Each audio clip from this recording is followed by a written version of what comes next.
Hello adventurers, I'm here today at the Woodstown Tavern Hotel to talk a little bit about haunted history with Kelly Roncace, author of Haunted Gloucester, Salem, and Cumberland Counties. Kelly, thank you so much for being with me today. Thanks I really for having appreciate me. it. I'm so excited about this. We are both Salem County girls. Yes, we are. Born and raised. I have a lot of pride in Salem County, and I know that you do as well. Absolutely. And I just wanted to talk to you about the book, and I just wanted you to tell me a little bit about the area. I read from your book it was a stagecoach stop. It was a stagecoach shop, and right about where we're sitting, I think, because the building has changed around a little bit, but right about here, there was a governor visiting back in the old days. His coach had stopped here, and he came and he was sitting right about here, and somebody shot him through the window here. Might have been this window. I don't know, but it could have been. Goodness. So, but he yeah. wasn't. He wasn't killed? No, he wasn't. No. He got shot in his leg, I believe. Were there any documented deaths here? I don't believe so. I'm sure there were, but I didn't research into it that deeply. But it has a long history, an interesting history. And I know that you did do a paranormal investigation here. So Yes. what, if anything, happened? Well, I can tell you one thing right up here. There's a little shelf over there on the wall under the mirrors over there, and we had a video camera pretty much securely. I think we taped it down so that it wouldn't fall. And during the investigation, we shut the lights off and had all our equipment ready, and that camera flew off of that shelf, and we could never figure out why. I can't believe that happened to you. I'm looking at the shelf. It seems like it's pretty stable and pretty flat. Yeah. It doesn't seem like it's wobbly or anything like that. It's an old construction and very solid, very sturdy, and that camera came tumbling off. Did the battery pack run down here? Our batteries did run down a lot while we were here, especially downstairs in the basement, which is a really neat place down there. I'm hoping to get to the basement shortly.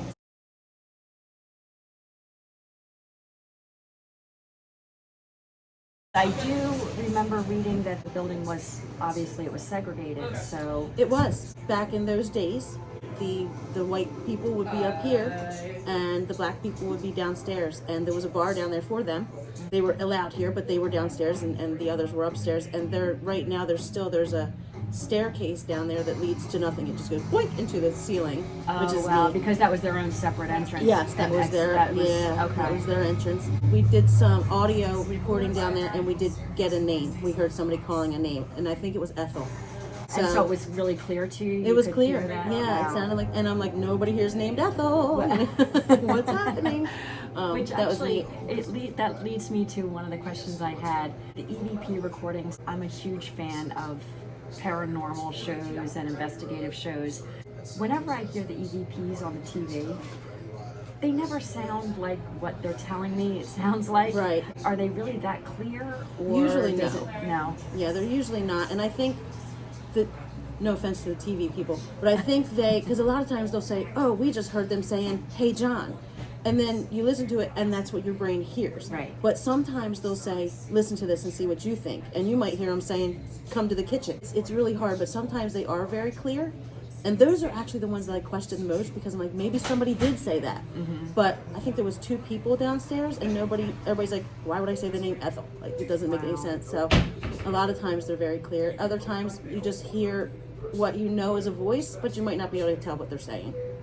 Another part I loved about your book was the Salem County Insane Asylum. It really seemed to affect you, that location. It was disturbing, unsettling, I guess you would say. We couldn't go on the top floor because the floor was so mushy. Mm-hmm. So the building, it is protected by the historical preservation now. Mm-hmm. So they're not going to do anything with it. I just wish that maybe the county or maybe could get some funding to fix it up. Yes, because there's a lot of history. And it is the only first generation insane asylum that's still standing. We did the different floors that we could do and didn't really get much action, but then we went to the basement, and the basement was kind of sectioned off, and you could tell like little isolation rooms. Mm-hmm. And they would chain people down there, the ones that were mentally ill. And as soon as we went down there, it was like you could feel that negative energy down there. Nothing that really wanted to hurt us.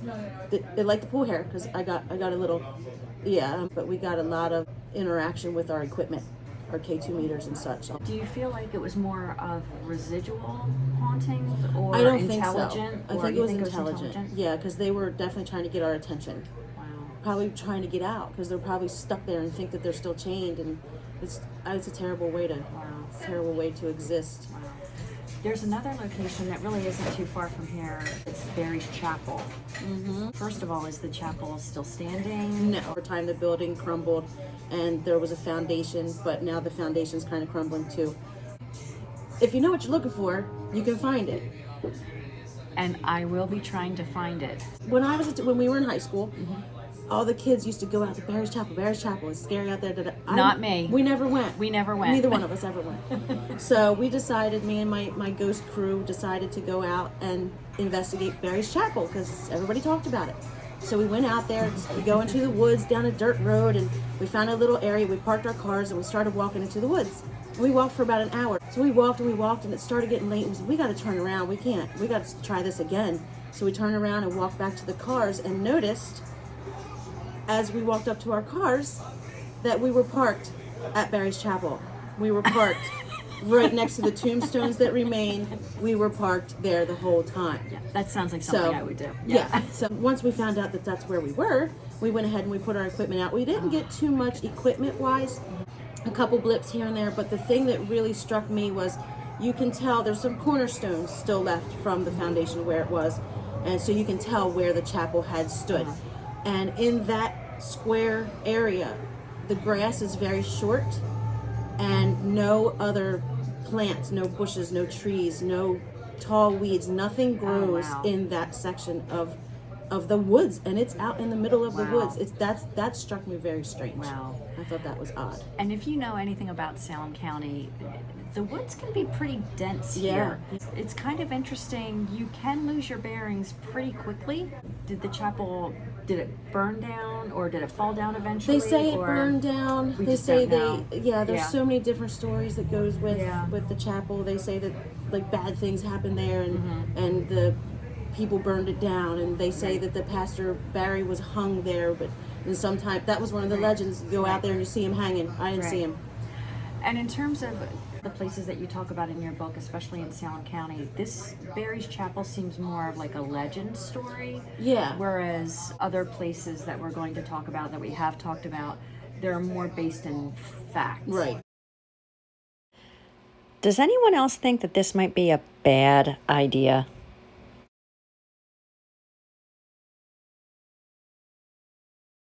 Please tell me at the end of this road there's going to be a Disney outlet.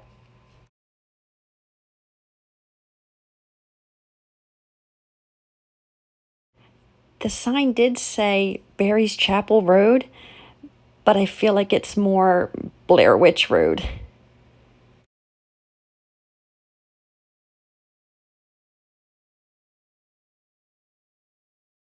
Okay, I know that I'm either going to run into Barry's Chapel, the Jersey Devil, or a Sasquatch.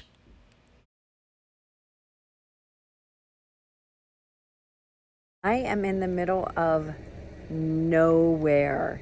I am trying to find Barry's Chapel. I am on Barry's Chapel Road. I am on a dirt road.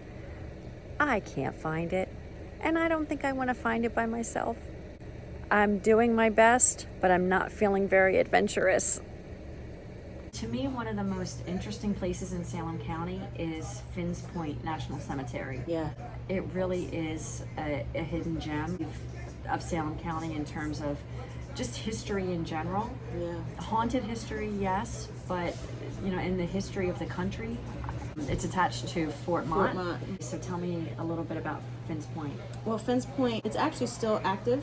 Veterans can still be buried there. What it's most known for, there's 2,400 Confederate soldiers there in a mass grave. Oh my gosh. And if you go into Finns Point and look to the left, there's a big empty field.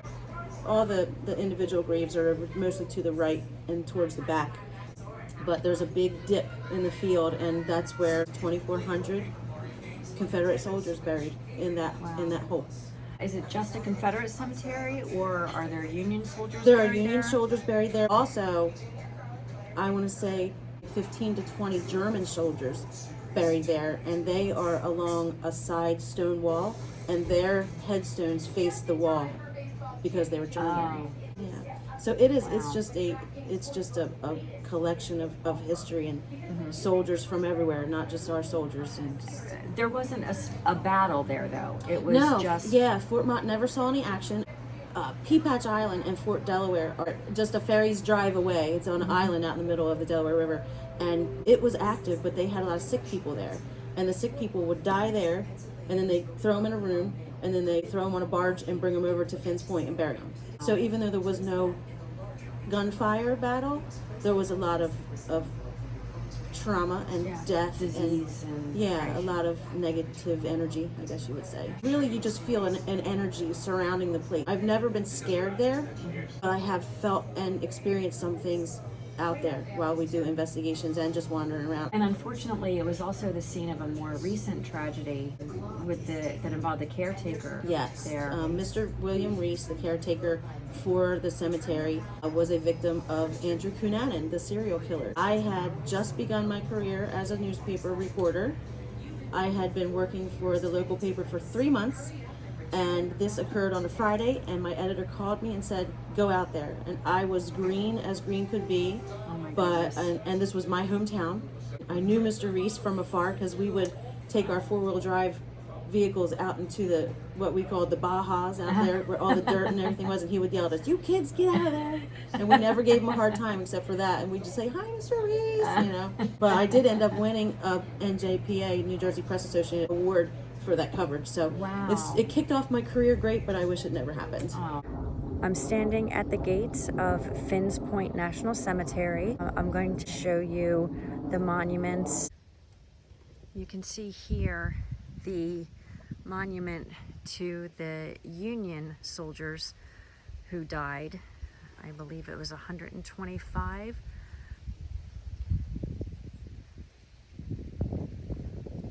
And this is the monument to the Union soldiers who died here.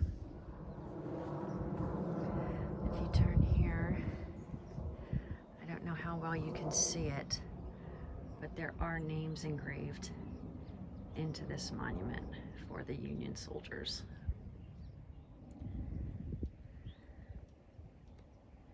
And here you can see the Confederate monument. We're going to walk over there and I can show you, but I know you can see the dip in the ground, and that's where the mass grave of Confederate soldiers supposedly is.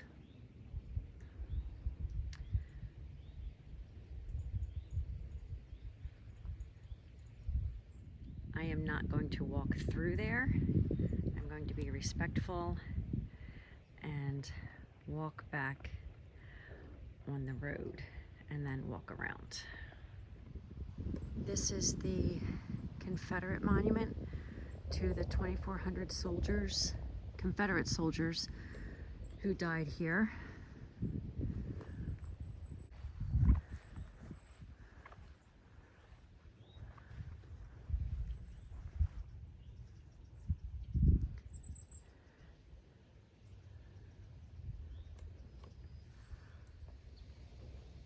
This was the caretaker's house, now the office. This is where Andrew Cunanan murdered Mr. Reese, who was the caretaker of the property.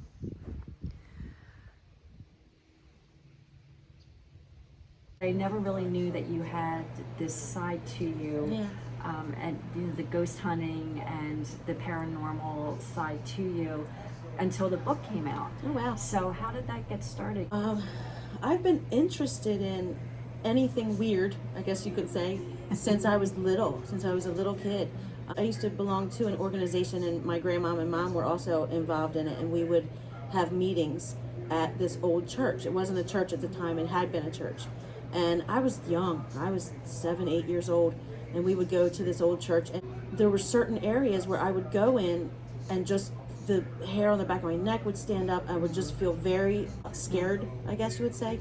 But years later, I look back on the way I felt and like the different things that would happen, and I'm like, wow, that place was super haunted. Wow. I'd love to get back in there, but it's kind of falling apart now. Do you feel like it's something that maybe like a gift that you were born with? Or? Yeah, I guess it could be, or maybe I'm just extra sensitive to that sort of thing. And the different energies will affect people different ways. Like I really think there was a lot of negative energy in that old church. The most potent places in the church was the bathroom was right across like a walkway from the stairs that led down to the basement. And these weren't like, it wasn't like a door and like the little basement stairs. They were like regular staircase that went to the basement. Well, the basement, there was a pool table and a dartboard, and it was the men's area. And no women could come down there. This is the guys' area. You keep yourself upstairs. And whenever I went to the bathroom and had to go past those stairs, it just felt like everybody was looking. You could feel almost piercing your soul. Did you ever feel like in any of the locations, either while you were investigating or even growing up, did you feel like any part of that negative energy or just energy in general left with you? I think I've been lucky enough to leave it all there. Once in a while in my own home, I'll hear noises that shouldn't be happening. But there was the lady who lived in my house, she lived there till her death.